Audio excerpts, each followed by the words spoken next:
Director Ram Gopal వర్మకు మరోసారి ప్రకాశం జిల్లా పోలీసులు నోటీసులు జారీ చేశారు. గత ప్రభుత్వంలో డిప్యూటీ సీఎం పవన్ కళ్యాణ్, మంత్రి నారా లోకేష్, సీఎం చంద్రబాబు ఫోటోలను ఆర్జీవీ మార్ఫింగ్ చేసినట్లుగా ఆరోపణలు వచ్చాయి. దీంతో నవంబర్ 10న ఆర్జీవీపై మద్దిపాడు పిఎస్లో కేసు నమోదైంది. అయితే ఇప్పటి వరకు ఆర్జీవీకి 2 సార్లు నోటీసులు ఇచ్చినా విచారణకు హాజరు కాలేదు. దీంతో ఫిబ్రవరి 4న విచారణకు హాజరు కావాలని మరోసారి నోటీసులు జారీ చేశారు. వాట్సాప్ ద్వారా ఆర్జీవీకి నోటీసులు పంపినట్లుగా విచారణ అధికారి శ్రీకాంత్ తెలిపారు. దీంతో ఆర్జీవీ విచారణకు హాజరవుతారా లేదా అని ఉత్కంఠ నెలకొంది. ఇదే అంశానికి సంబంధించి మరిన్ని అప్డేట్స్ మా ప్రతినిధి శ్రీనివాస్ అందిస్తారు.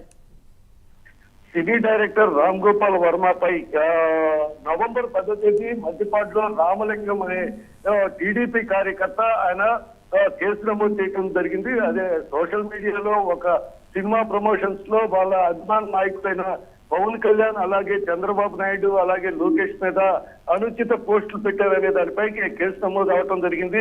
తదుపరి నవంబర్ 10వ తేదీ ఈయన నోటీసు ప్రకాశం జిల్లా పోలీసులు రామ్ గోపాల్ వర్మకి నోటీసు జారీ చేయడం జరిగింది.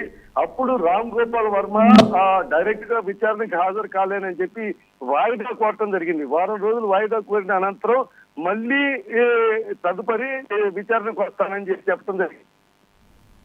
25వ తారీఖు మళ్ళీ రెండోసారి విచారణకి నోటీసులు జారీ చేసినప్పటికీ రామ్ గోపాల్ వర్మ దాని 2 సార్లు నోటీసుల్ని తీసుకున్నారే కానీ ఆయన విచారణకు మాత్రం హాజరు కాలేదు. అతను అజ్ఞాతంలోకి వెళ్ళటం జరిగింది. అలాగే కోర్టును ఆశ్రయించడం కూడా జరిగింది. నేడు మరలా అంటే రేపు వచ్చే నెల 4వ తేదీ మళ్ళీ విచారణకు హాజరు కావాల్సిందిగా ప్రకాశం జిల్లా విచారణాధికారి శ్రీకాంత్ నోటీసులు జారీ చేశారు.